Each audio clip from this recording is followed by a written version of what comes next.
அனைவருக்கும் வணக்கம் நண்பர்களே. இந்த பதிவில் என்ன பார்க்க போகிறோம்னா, நிறைய பேர்த்துக்கு பார்த்திங்கன்னா சொந்த வீடு வாங்க வேணும். அந்த வீட்டில் போய் நம்ம சந்தோஷமாக குடும்பத்தோடு இருக்க வேணுங்கிற கனவும் ஆசையும் நிறையா பேர்த்துக்கு இன்றைக்குமே இருந்துட்டு தாங்க இருக்குது. சில பேர் பார்த்திங்கன்னா சொந்த வீடு வாங்க முடியுங்க, சில பேரால் பார்த்திங்கன்னா சொந்த வீடு வாங்க முடியாதுங்க. அப்படிப்பட்டவங்க இந்த ஆடி மாதத்தில் நீங்கள் எந்த கடவுளை வழிபட்டிங்கன்னா சொந்த வீடு வாங்கலாம். நீங்கள் சொந்த வீடு வாங்குவதற்கு இந்த ஒரு பரிகாரத்தை செஞ்சு பாருங்கள். அது என்ன பரிகாரம் என்பதை பற்றிய சுவாரஸ்யமான தகவல்களை தெரிஞ்சுக்கலாம். வீடியோவை ஸ்கிப் பண்ணாமல் முழுசாக பாருங்கள்.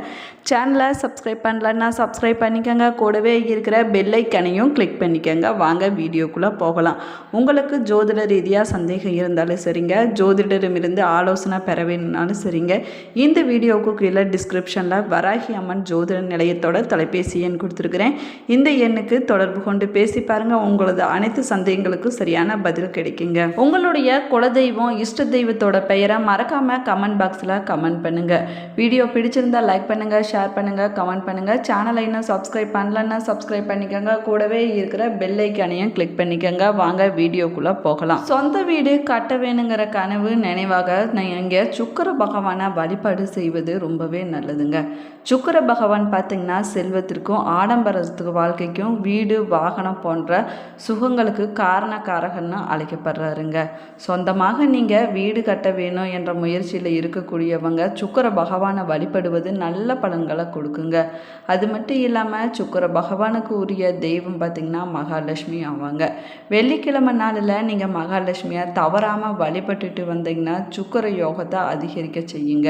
மகாலட்சுமியுடைய மந்திரங்கள், ஸ்தோத்திரங்கள், அதாவது கனகதாரா ஸ்தோத்திரம், மகாலட்சுமி அஷ்டோத்திரம் போன்றவற்றை நீங்கள் வெள்ளிக்கிழமை நாளாக பாராயணம் செஞ்சுட்டு வருவது சிறப்பான பலன்களை கொடுக்குங்க.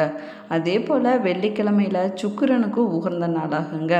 இந்த நாளில் நீங்கள் சுக்கிர ஓரை நேரத்தில் சுக்கிர பகவானை வழிபடுவது ரொம்பவே நல்லதுங்க. வெள்ளிக்கிழமை காலை 6 மணியிலிருந்து 7 மணி வரையிலான இருக்கக்கூடிய நேரம் சுக்கிர ஓரைன்னு அழைக்கப்படுதுங்க. அதே போல் மதியம் 1 மணியிலிருந்து 2 மணி வரை இருக்கக்கூடிய நேரமும் சுக்கிர ஓரையாகுங்க. இரவு 8 மணி முதல் 9 மணி வரையிலான நேரமும் சுக்கிர ஓரைய நேரம்னு சொல்லலாங்க. அந்த நேரத்தில் நீங்கள் சுக்கிர பகவானுக்கு கற்கண்டு கலந்த பொங்கல், கற்கண்டு சாதம், வெள்ளை மொச்சை போன்றவற்றை நெய்வேத்தியமாக வைத்து வழிபடுவது ரொம்பவே நல்லதுங்க.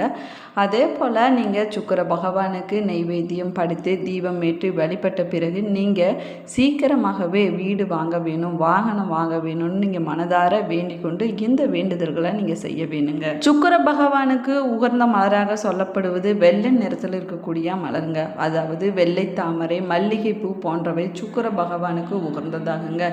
இதை வெள்ளிக்கிழமை நாளில் சுக்கிர பகவானுக்கு போட்டு வழிபாடு செய்வது ரொம்பவே நல்லதுங்க. அதே போல் வெள்ளை நிறத்தில் இருக்கக்கூடிய ஆடைகள், அரிசி, பால், சர்க்கரை, வெள்ளை பொருட்கள் போன்றவற்றை தானம் செய்வது சுக்கிர பகவானுடைய அருளை முழுமையாக பெற்றுத்தருங்க.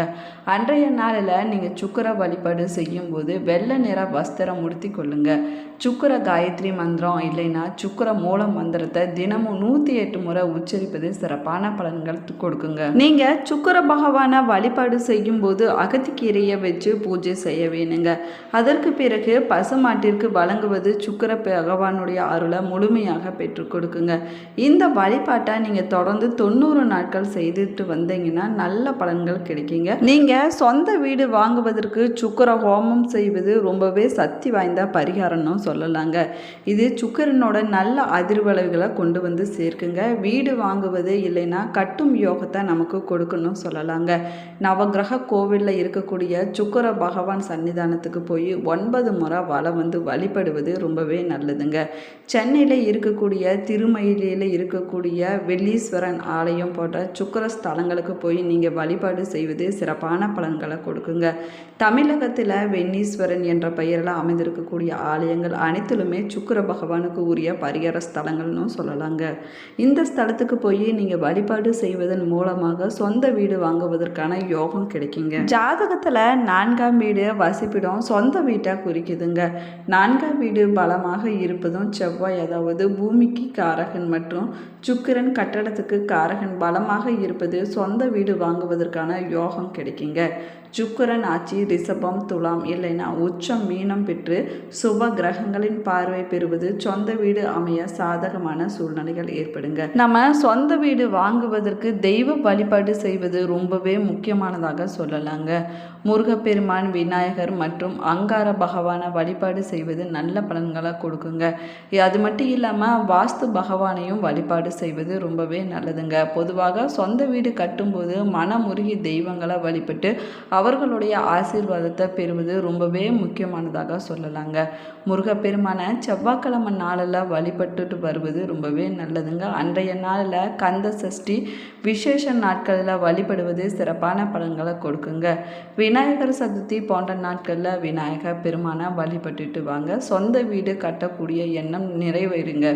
அங்காரக சதுர்த்தி நாளில் அங்கார பகவானை வழிபடுவது வீடு கட்டும் முயற்சியில் இருக்கக்கூடிய தடைகள் அனைத்துமே விலகிவிடுங்க. அதே போல் வாஸ்து நாளில் வாஸ்து பகவானை வழிபட்டு வீடு கட்டக்கூடிய இடத்துல பூஜை செய்வது, அஸ்திவாரம் செய்வது ரொம்பவே நல்லதுங்க.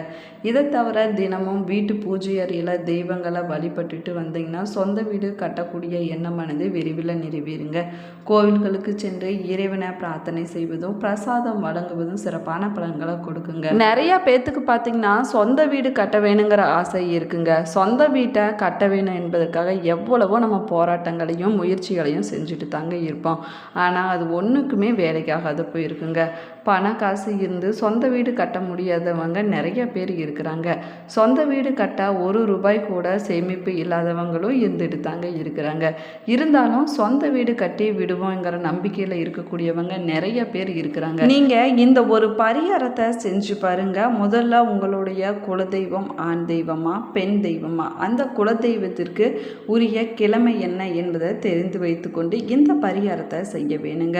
உங்களுடைய குலதெய்வத்திற்கு உரிய கிழமையில் இந்த பரிகாரத்தை செஞ்சிங்கன்னா பல மடங்கு பலன்களை கொடுக்குங்க. அது என்ன பரிகாரம், எப்படி செய்ய வேணும்னு பார்த்தோம்னா, ஒரு மஞ்சள் நிறத்தில் இருக்கக்கூடிய துணியை எடுத்துக்கொள்ளுங்க. வெள்ளை நிற துணியை மஞ்சள்லாம் நினைத்து ஊற வைங்க. அதற்கு பிறகு மஞ்சள் நிற துணியை தயார் செய்து கொள்ளுங்க. அதில் சின்னதாக படிகார கல் ஒன்ற ஒரு பித்தாளை நாணயம் பெரிய கட்டி பச்சை கற்பூரம் வைத்து இதை ஒரு முடிச்சாக போட்டு குல தெய்வத்தினுடைய பாதத்தில் வைத்து கொள்ள வேணுங்க. அதற்கு பிறகு குல தெய்வத்துடைய கோபம், குல தெய்வத்திற்கு முன்னோர்கள் செய்த நேர்த்தி கடன் ஏதாவது இருந்துச்சுன்னா எங்களுக்கு மன்னிப்பு கிடைக்க வேணும்னு குல தெய்வத்திடம் நீங்கள் வேண்டிக் கொள்ள வேணுங்க. அதற்கு பிறகு தாங்க இந்த பரிகாரத்தை நீங்கள் செய்ய வேணும். நீங்கள் உங்களுடைய குலதெய்வ கோவிலுக்கு குடும்பத்தோடு போக வேணுங்க. நீங்கள் போகும்போது மரத்தால் செய்யப்பட்ட ஒரு சின்ன வீட்டை எடுத்துகிட்டு போங்க. குலதெய்வ கோவிலுக்கு போய் உங்களுடைய குல வழக்கப்படி குலதெய்வத்திற்கு பொங்கல் வைத்தோ இல்லைன்னா அபிஷேகம் செய்தோ குலதெய்வத்தை வழிபாடு செய்யுங்க. அதற்கு பிறகு இந்த மரத்தால் செய்யப்பட்ட வீட்டை குலதெய்வத்துடைய கோவிலையே வைக்க வேணுங்க. எங்கள் குடும்பம், எங்கள் முன்னோர்கள் யாராவது ஏதேனும் அறியாமல் தவறு செஞ்சுருந்தாங்கன்னா அதை மன்னித்து விடுன்னு உங்களுடைய குலதெய்வத்திடம் நீங்கள் வேண்டிக் கொள்ள வேணுங்க. அதற்கப்புறமா எங்களுக்கு சொந்த வீடு கட்டக்கூடிய பாக்கியத்தை கொடு, குலதெய்வத்தின் பெயரை சொல்லி இந்த வேண்டுதல்களை வைத்து மர வீட்டை குலதெய்வத்துடைய கோவிலில் ஏதாவது ஒரு இடத்துல வைத்து விட்டு வர வேணுங்க. மரத்தடியில் வைக்கலாங்க, இல்லைன்னா நூல் போட்டு மரத்தில் கட்டி கூட தொங்க விடலாங்க. அதில் தவறு ஒன்றும் கிடையாதுங்க. உங்களுடைய விருப்பம் எப்படியோ அதே மாதிரி இந்த வீட்டை உங்களுடைய குலதெய்வத்துடைய கோவிலையே வச்சுட்டு வீட்டுக்கு வந்துடுங்க. அதற்கு பிறகு பூஜை அறையில் நீங்கள் முடித்து வைத்திருக்கக்கூடிய அந்த பரிகாரம் முடிச்சா அப்படியே இருக்க வேணுங்க. இந்த பரிகாரத்தை நீங்கள் செஞ்சு விட்டு வீடு கட்டுவதற்கு தேவையான முயற்சிகளை நீங்கள் செய்யலாங்க. சொந்தமாக நிலம் வாங்குவது, பேங்கில் லோன் போடுவது, இல்லைன்னா பணம் சம்பாதிக்க முயற்சிகளை செய்வது, இதே போல் வீடு கட்ட என்னென்ன முயற்சிகள் தேவையோ அது அத்தனை முயற்சிகளும் நீங்கள் செஞ்சுட்டு வரலாங்க. நீங்கள் சீக்கிரமாக சொந்த வீடு கட்டக்கூடிய பாக்கியம் உங்களுக்கு கிடைக்குங்க. 3 மாதத்தில் தொடங்கி உங்களது முயற்சிகள் நிச்சயமாக 3 வருடத்திலாவது நிறைவேறிவிடுங்க.